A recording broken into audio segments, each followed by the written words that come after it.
Well, it's awesome that you hand me this flag. It flew on STS-1. I know this flag was taken up on STS-135. There is a good shot of the STS-1 flag that flew up on board Atlantis. The Demo 2 SpaceX crew, my friends, great friends, brought this thing home. So it's amazing to think of the hands this thing has gone through. It's pretty special. And then it will travel once again on the next vehicle that leaves low Earth orbit.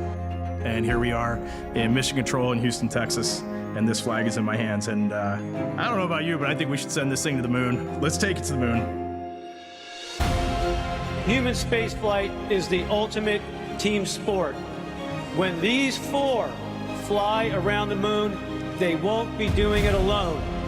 They're part of a team of astronauts, engineers, scientists, trainers, a team of support working around our country and around the globe, ready day and night. We will help them carry the incredible weight, and it's a heavy one, now laid on their shoulders, because we go together for all humanity.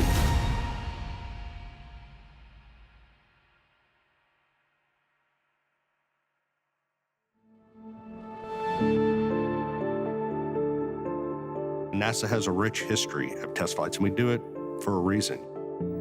It goes all the way back to Mercury, to Gemini, to Apollo, to Shuttle, STS-1, Station, where the two modules came together, and we put that first crew on. Demo 2 on SpaceX, a lot of work went into that. Starliner for the crew flight test. These are test flights, and they're test flights for a reason, because we're making sure that that vehicle's ready to go from an operational standpoint from that point further. And Artemis is no different. NASA was established to undertake big, bold endeavors in air and space, to undertake the near impossible. The next up is America's return to the lunar environment. What we learn from that mission is going to help enable America's return to the lunar surface. When we arrive to the moon, we're there to stay. Our mission calls for 4 names. It's difficult to pick just 4 from a group that by its very definition attracts the best and the brightest that humanity has to offer, as humanity looks to find its place among the stars. My name's Norm Knight. I'm the Director of Flight Operations at NASA Johnson Space Center. Well, let me tell you a little bit about what flight operations does. You could think of us as a service provider to the major programs at NASA, both for low Earth orbit and for our exploration goals to Moon and Mars. We plan, we train, and we go execute and fly the missions. Assigning a crew for a mission is complicated, I'll tell you that. We look at our experience base and we say, all right, here's the mission, in this case Artemis II, higher risk being a test flight, so what complement of experience base do we want on this mission? With a test flight, we typically like pilots that have test flight experience, test pilots. In addition to that, you look for cohesiveness with a crew. We need mission specialists on board that are able to do a lot of the tasks. We go look at an experience base within the office and say who best can fit these needs. How can they work, or will they work together in an environment that's cohesive to aligning to the mission, and you end up with an experience base with those crew that then provide everything possible to guarantee mission success going forward. As head of flight operations, I have the privilege of getting to know each and every astronaut. The best part of my job, is that I'm surrounded by people who inspire, who give hope to those that might follow in their footsteps. I want to thank you all for sharing in this moment today, and thanks to our crew, Reed, Victor, Christina, and Jeremy, as they get ready to embark on this journey. It has been an amazing journey the last 2.5 years. We have just built a tremendous amount of trust between the 4 of us. This crew cohesion, we're at the point now where we are ready to go fly. For us, Artemis II is about much more than just going back to the moon. It is about the pursuit of excellence. If you want to go fast, go alone. If you want to go far, go together. And we are going together, and our mission success is built on handing off a starting point to Artemis III that sets our country and our partners up to go back to the surface of the moon. Sending machinery around the moon, beautiful machines, is a challenge. Adding humans takes it a giant leap forward. And there is a lot of work that goes into integrating people into the system. This is a very serious endeavor. This is absolutely a test flight. The last time we launched was more than 3 years ago. It did not have crew on it. It was not a completely like-for-like spacecraft on top of the SLS architecture. We basically invented all of the training for the Orion spacecraft and the rocket and put it all together, and now we're in the middle of giving all of that information to the crew to prepare them for the launch. For me, the heart of Artemis II are the individuals, the people that are on board that Orion capsule. They are going to represent us as humanity going out into space on this incredible journey. And to me, that's the real piece there, is the human element. I'm Reed Wiseman, a NASA astronaut and commander of the Artemis II crew. I guess if I'm going to answer who I am, first and foremost, I'm a dad. I was a pilot in the Navy. I'm an astronaut. I'm a lover of nature, lover of the Earth, and in general, I just try to be nice to people. I've known Reed a long time, and just an absolute great person. He is very strategic in his thought process. I consider him big picture. His leadership style is really obvious. He's looking for ways to let all of his really talented, experienced crewmates own parts of the mission. Over his career, Wiseman has spent over 165 days in space. In the office, he was the chief astronaut, which is a very tough job. More on the personal side, Reed's just a great guy. I grew up in a small town north of Baltimore, Maryland, known as Cockeysville or Hunt Valley. The first time I remember being interested in space, I was in elementary school. I was always into cars and trains and planes, and I distinctly remember before the first space shuttle flight, I think I was 5 years old, the 747 flew over with a shuttle on the back. I distinctly remember being on a hill near a mall with my mom and dad watching that thing fly over and all. I was a tiny kid. I graduated high school pretty young, and so I was small. I tried all the standard little kid sports. I tried soccer, I tried baseball. Those just did not fit with me. While I was at school, I decided that I wanted to be a Navy pilot. I joined the Navy in college through this thing called ROTC. And then when I graduated from college, that was my road into the Navy. Once I had that test pilot school block met, I knew that I had all the pieces to be an astronaut. I applied once, I got my rejection letter. It's still hanging up at home. I looked at it last night. I thought it was hand-signed. It wasn't hand-signed. And then in 2009, I applied again for my second time and luckily snuck into an interview round, and then I knew it was all up to me, and the dream was gonna be set by me right there. So are you enjoying your training? Oh, it's awesome so far. Absolutely fantastic. Way better than I had imagined.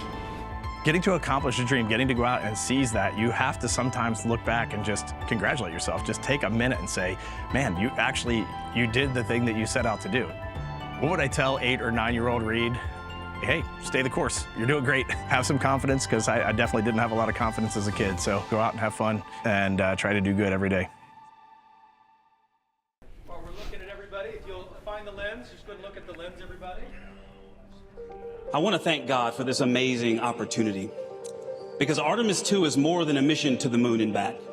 It is the next step on the journey that gets humanity to Mars. Victor Glover, he's a lieutenant commander in the United States Navy. He has more than 2,000 hours of flight time. He has his bachelor's degree in engineering, his master's in flight test engineering. He was a United States test pilot where he flew F-18s. He came to us from Washington, D.C., where he was serving as a United States Navy Legislative Fellow in the United States Senate. My name is Victor Glover. I'm a NASA astronaut, naval aviator, and a former test pilot.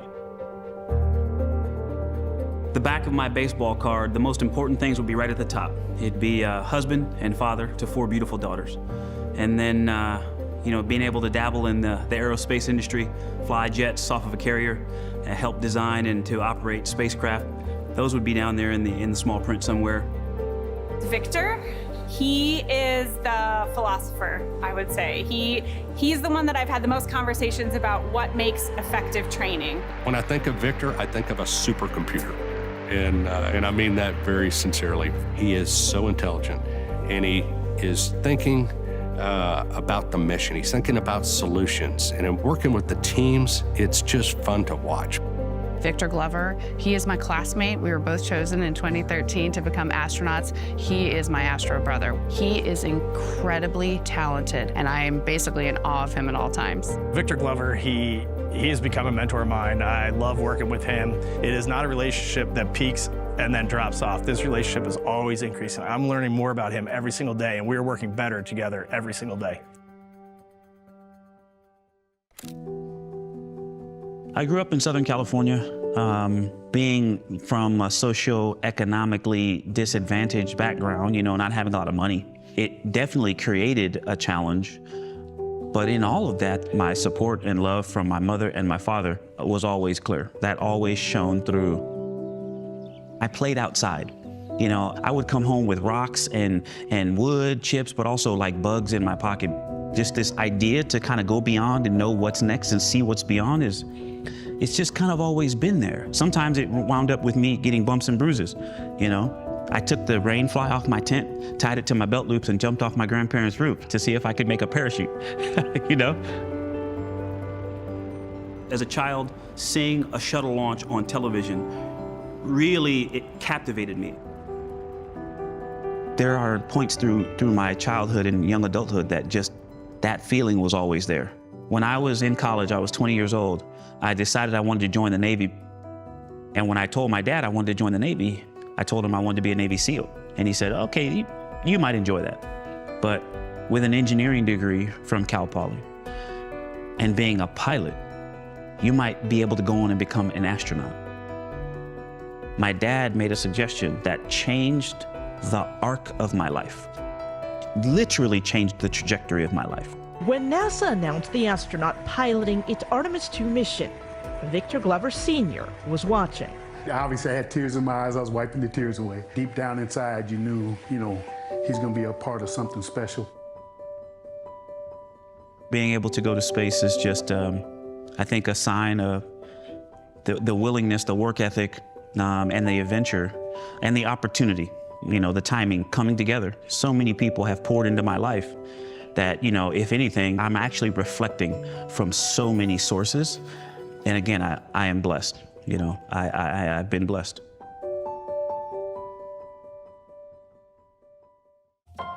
Look at this picture. Oh, yes. You were in space camp. I was. How old were you? Do you remember? Probably middle school. And look at you now. She has a Bachelor of Science degree in Electrical Engineering from North Carolina State University, a Bachelor's in Physics, and a Master's in Electrical Engineering. She's also done some interesting expeditionary work, so please welcome Christina. Christina Cook, one of our mission specialists, great person, just a great personality, easygoing, very detailed, and task-oriented. She is the person that makes sure that everyone walks away from some training with the right understanding. She speaks up and asks the question, and then usually the whole room is like, yeah, I had that question too. Christina, she brings a science mind to these activities. I'm so excited that she has the chance to go to the moon and help lead the science as a whole. First, she's just a great person. And then second, she is really outgoing, outdoorsy human being. So she is always off doing something that I wish I was off doing. Her background as an explorer and someone that just, lives to explore and loves life and adventure, space, she's a natural. Well, I was born in Michigan, family of farmers, and I ended up growing up in North Carolina. My particular family moved there, and both places were just incredibly important in terms of forming my values and who I am. I would describe that little girl as someone that loved to be a part of everything. My dad and I were always working in the shed. We called it shed heaven. He was always teaching me how to fix things, how to make things. For me, the moments of exploration as a child were ubiquitous. I was always exploring, whether it was on the farm, going around on the trails, under the trees, climbing the trees, or in my own backyard. The idea of celestial bodies, the moon, the stars, what all that meant, seeing the Milky Way, these were things that really drew me in. I myself was inspired by the Earthrise photo taken on Apollo 8. I had it on my bedroom wall as a kid. And the idea that we can take a picture of all of humanity at once, that will be a big moment. Christina Cook, your record holder. She is out, thumbs up, and a huge smile. She returns to Earth as a record holder, the single longest stay in space by a woman. What advice would you give to a girl my age who wanted to become an astronaut when they grow up? You know, I did have those conversations where small kids were surprised that I was an astronaut because, quote, I wasn't a guy, I wasn't a man. And for me, that sort of set the bit that it was important to demonstrate by representation that anything is possible for anyone who has a passion and who's willing to work hard to achieve that dream. To see that tide changing and to recognize that we can affect that change by the decisions we make to go by all and for all is really inspiring for me. A Canadian is going to the moon. That makes me smile when I say that. I know Canadians could not be more proud. Proud to have for the first time a Canadian astronaut who will travel to deep space as part of the Artemis II mission. I'm Colonel Jeremy Hansen, an astronaut with the Canadian Space Agency. Jeremy Hansen, a Canadian F-18 pilot. He hasn't had an opportunity to fly in space yet. I really look forward to him being able to see his home planet from space for the first time after his 15 years of training. It's interesting because when I think of Jeremy, while he's a rookie, I don't think of him as a rookie. And that says a lot about Jeremy. He's very prepared. He's a quiet, confident leader. He is maybe the thinker or the observer of the crew, thinking about the technical aspects of whatever we're learning. So he'll have some really insightful comment or just some really great piece of humor to add at the end. He's one of the funniest human beings that you will ever met. He is dry humor, and his timing is absolutely impeccable. You know how many times I show up to an interview and then I watch them make the tripod taller? Just about everyone. But the other neat thing about Jeremy that a lot of people don't get to see is he is incredibly creative. His creativity in making this spaceship like a playground and actually knowing it for its fundamental capabilities could potentially save our lives on this mission. I've definitely spent some time contemplating my first launch to space, and you know, the first thing that comes to mind for me is what I'm going to feel like the day before. I imagine I'm going to be very pensive the day before. I'll be leaving the planet. I'll be leaving my wife and 3 children behind on the planet. I know what's going to happen the next day is risky, but I also know from my operational experiences and flying and challenges I've faced that when the day comes and it's go time, I'll be fired up and I'll be just firing on all cylinders, riding that rocket to space. I grew up on a farm outside of London, Ontario, and just had a great childhood. I really credit my experiences on the farm with giving me some of the tools I needed to succeed in life. I went on to join the Royal Canadian Air Force. I had this passion for wanting to fly fighter jets, and ultimately that prepared me to join the Canadian Space Agency and take on this challenge of being an astronaut. It is kind of full circle for me flying out to the moon on this mission, because when I was a young Canadian, I did see an image in Encyclopedia A under Neil Armstrong of humans standing on the moon. I looked at that image so many times through my childhood. It was on the bookshelf at home, and I started just thinking about being a space explorer. I turned my treehouse into a spaceship. I created all these intricate dials made out of cardboard and popsicle sticks. I found some switches, circuit breakers in the barn that I mounted to have switches in my spacecraft. I had a control column I made out of wood and a hinge, and I was exploring space in my imagination. As a child growing up, I watched Marc Garneau fly in space, a first Canadian in space, and seeing that's what made me understand that it was possible for me to actually achieve that dream.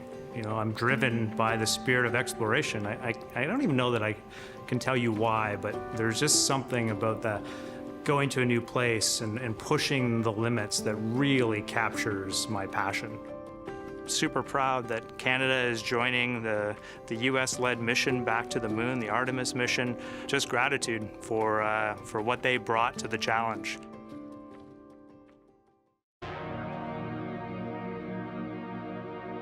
The moon is like a Rosetta Stone for understanding the entire solar system and where we came from as a result.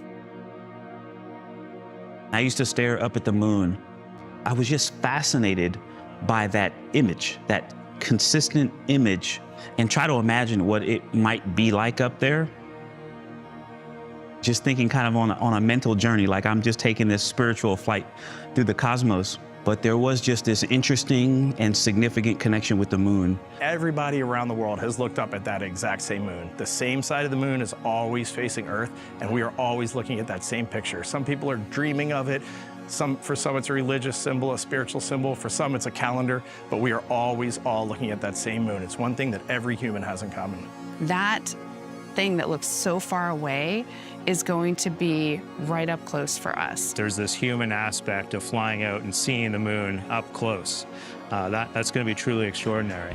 But then think about seeing the Earth from the perspective of the moon. You know, to have the moon in the foreground and the Earth rising around the side of the moon is just an extraordinary thing to imagine. This is the stuff we dreamed of when we were kids, and now it's becoming reality. It's not becoming reality, it is reality.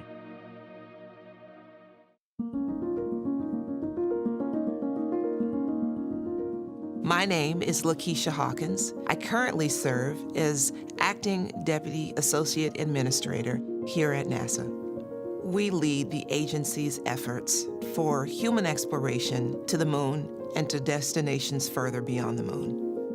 I'm one of those kids who went to elementary school, and we had enrichment programs where we did some rocketry and some landing experiments. I remember them rolling the TV cart into the classroom, allowing all of us to watch shuttle launches and landings. We were also sitting in front of the TV during the Challenger incident. That was impactful to me. I was one who wanted to explore, but I also knew that there was risk, and I wanted to be able to help others do so safely. And so that's always been in the back of my mind. Test flight means extra risk, even more when you're flying to the moon. How much more dangerous do you personally feel going into this mission compared with your previous space flights or other high-risk endeavors? And how are you and your families dealing with it? I have a family. You know, I'm a husband and a father. And so my family, we're preparing the same way. We talk about everything. We talk about how we're feeling and work with them to prepare as much as I train. It's very exciting to fly crew, but it's also daunting, right? Because these are people who have families, moms, dads, kids, you know, dreams, aspirations, and they're putting their lives in our hands. You know, I look at this one as failure is not an option. That's kind of cliche, you know, but I was part of the Columbia accident investigation, and I've always remembered that. I think one of the biggest things that my leadership team and me have to overcome is the arrogance and the complacency that comes with the success that we have had, and to make sure that we leave no stone unturned. We all understand there's heightened risk with, that's the biggest thing. To put it simply, there's increased risk with a test mission because you have never done that before. I already knew going to the moon was hard. Administrator, you talked about it. Kennedy talked about it. That's why we're doing it. I already knew it was hard, but boy, it's harder than I thought. Spaceflight's not safe. Spaceflight's not safe. It's risky. You anticipate issues in cases of test flights that you work through. You've done everything you can, but again, it's a test flight. You're doing it for a reason. And so the challenge of that, and what sparks me about that, is this gives us a chance to really show what we've got and really show our ability to challenge ourselves. It has been a long, long time since we have sent humans all the way out to the moon. This is new for myself to experience spaceflight like this, and I think new to a lot of the world, so it's really exciting. My name is Jackie Mahaffey, and I am the Chief Training Officer for the Artemis II mission. My grandfather went to work for North American and Honeywell on Apollo control systems. So flying to the moon is a little bit in my blood, and after an aerospace engineering degree, I made it down here to Johnson Space Center. I started off as a flight controller in mission control. Everything I did was new things. It was inventing and developing, and so in the training world that I'm in now, it's the same thing for me. This is indeed a unique training flow. What's unique about this are the aspects of going deeper into space. In addition, the way that we have to communicate. Obviously, the spacecraft is new and different, but what is the same is the teams that we are utilizing in order to be able to develop this training flow. Most of the team here at Johnson Space Center have had some experience with the space shuttle and training crews for space shuttle missions. A lot of experience in the last 25 years training for the space station. But this whole idea of this small spacecraft, small capsule, and sending it as far as we do and making sure that the crew is equipped to handle things on their own if needed is something new for us. Artemis II is the first time we're flying this spacecraft, so the training materials have been developed while we've been taking the training. The way we're preparing for Artemis II at this moment is we're going through our initial simulations. So we're simulating our ground controllers here, our crew over in the mock-ups, talking back and forth, and really going through those draft procedures and flight rules with a fine-tooth comb. We do simulations in segments, but then we also do what we call a long simulation, which is let's actually practice what it actually looks like through the entire mission, which means through tanking, through countdown, through ascent, the return, as well as recovery, all of the sleeping and awake time. We do all of that in one block. For the Artemis II mission, we have 9 days to do everything that we need to do to test the vehicle and to prove out all of the mission objectives. We're much more focused on the crew understanding exactly the activities that they're going to see throughout the mission, where they might find things on board, and an understanding, hey, if something does go wrong, and it's important that both the astronauts and the team that supports them on the ground in Houston are ready to solve the problem quickly. Working with the teams to figure out the right answer for everything is literally a day-to-day activity, and it has been awesome. It's challenging, but it also means that this is a completely different animal.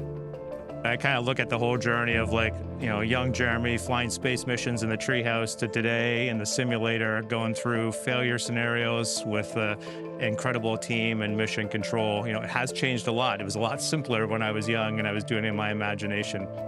A lot of people ask me how I feel leading up to this mission inside of 2 months to go.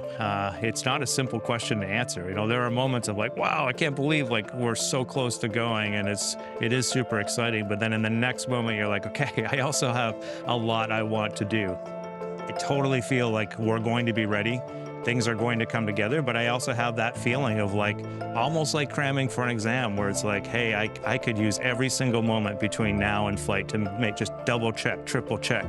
And you never really know when that work is truly done. We can sit in a simulator all day long and fail different components, and we can write procedures perfectly to flesh out all of these issues. But in the end, something is going to fail in an unexpected way, and it's the process. How do the 4 crew members think about this? How does mission control think about this? How does the engineering support team think about this? And then how do we all communicate together to get through this failure? The Artemis II crew and the ground teams are cohesive.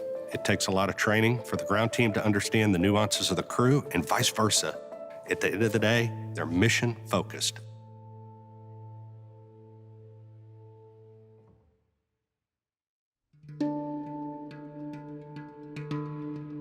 The Artemis II crew, in advance of the mission, have gotten to help trailblaze a couple of the training pieces that future crews that are going to be landing on the moon will get to do. We took the whole crew to Iceland to look at the geology there and just some of the parallels to the moon. We are here in Iceland training astronauts and training other Artemis personnel in field geology. So we're going to be exploring the volcanic deposits, teaching them how to explore a station when they're doing EVAs on Artemis, and also how to make good observations when they're passing by the moon on Artemis II. Iceland is a great analog for the moon in a bunch of different ways. It's got the planetary processes, in this case volcanism. It has the landscape. There's no vegetation here. It looks like the moon. The geologists are really hoping that there's some areas of interest that we can look at with our human eyes, be able to scan across the moon with different lighting angles as we fly around and collect some data that the satellites orbiting the moon aren't able to get for them. For Artemis II, our goal is to really advance our understanding of what's going to happen to the human in the deep space environment. We have been working for many years to advance this organ chip technology. And so with that, we're able to really understand what the deep space radiation impact has so we can compare directly that personalized level of what's happening to them. So this is game-changing. The research we'll conduct in Artemis II will lay the groundwork for us being able to spend more time at the moon and start thinking about our astronauts, humankind, being able to survive longer trips to places, for instance, like Mars. We got to look inside the simulator in Building 9 yesterday, and some of us were thinking, okay, this isn't Gemini 7, where two guys spent 14 days in a vehicle the size of a Volkswagen, but it's 4 people inside a vehicle the size of maybe a minivan for 9 days. Can you just talk about the human element of living in close proximity with all that's riding on the mission, but just the physical closeness inside that cabin and how you guys are going to manage that? As you guys know, we've been training together for over 2.5 years now, and with that comes a closeness that I think is built in for a reason. The importance of bonding as a crew is so that we can communicate with each other. There are going to be tough days, there are going to be tough moments, and there's going to be great moments. That, to me, is where that bonding is so important. Crew camaraderie is really important. I would say it's especially important for this type of mission. The Orion capsule, I liken it to, you're going camping in a tent, but you don't get to get out of your tent. Your bathroom is there, your kitchen is there, your gym is there, and so coexisting in that space, much less pulling off a successful mission, requires a really cohesive team. We are bringing together the world, we are bringing together an amazing workforce, and they are bringing together an amazing vehicle. So we're going to fly around the moon in the spacecraft Integrity. After a lot of conversations, we named our vehicle Integrity. It's a value that's shared by NASA, by the Canadian Space Agency, by the astronaut office, that of course means to be your best self in the most general terms. The root of the word integrity is about being a whole. And if you think about it, this spacecraft is over 350 different pieces that had to be integrated and make up this one system. In nautical terms, we talk about hull integrity or a ship being watertight when it goes out in the ocean. And so in space, I think of that as our ship's ability to hold in pressure and also to keep the hot gases out. It comes from this root of integrated, and that's really how we see our mission. It's going to be an incredibly integrated team, and we hope that that shares the idea that it's not just our vehicle, it's everyone's vehicle. Honestly, I just hope Artemis II is just a part of the celebration of this nation over the next 365 days. I know these milestones are big for the public. They're going to be huge for the nation, and I'll just be proud to be a part of the 250th anniversary of America. NASA is incredibly excited to support the Freedom 250 celebrations, part of America's 250th birthday. I can't think of anything grander than America's return to the lunar environment. This mission means everything to me. I'm so encouraged by it because I see it opening the door for why I'm at NASA, and I think everyone else is as well. What I want to say to the men and women that built this Artemis II vehicle, simple, thank you. We've been around the world, we've been across our nation, we have seen the attention to detail, we have seen the workmanship, the craftsmanship, and it is a beautiful thing to behold. From Europe, ESA and Airbus building the service module, to the team in the Netherlands that integrated the solar arrays, to the folks at Michoud and Kennedy and Armstrong that have worked together to build this system. Integrated, again, integrity, that have worked to give us integrity. We want to do our part because we know you've stepped up and done your part and continue to do your part. What I would want to say to anyone that has contributed to the Artemis missions in any way is just so much admiration and respect for you. You nailed it. You crushed it. We are doing this together because of your hard work, because you thought outside of the box, because you didn't give up. So I will just say congratulations on Artemis II. Reed, Christina, Jeremy, Victor. First, I just want to say thank you. Thank you to you and your commitment, your sacrifices, all of the training, all of the planning, all of the time that you've spent preparing. Thank you to your families for allowing you to participate and to be the inspiration of an entirely new generation. We are with you. You represent us. When you get to the other side of the moon and you look back, I don't want you to feel alone. I want you to know that there are thousands of us that are crowded inside that Orion spacecraft right with you. I want to express immense appreciation for the workforce. I also want to express my appreciation to the NASA pioneers that have given us the knowledge and the tools and the foundation to be able to embark on a mission like Artemis II for our return to the moon and beyond. So the four of us sitting here, the measure of success for Artemis II is seeing our colleagues on the lunar surface and then seeing people that are following in our footsteps walking on Mars and coming back to planet Earth. We are here to push forward with human exploration, open doors that have never been seen before, being able to take dreams and visions and turn them into reality. We are going to carry your excitement, your aspirations, your dreams with us on this mission. Artemis II, your mission.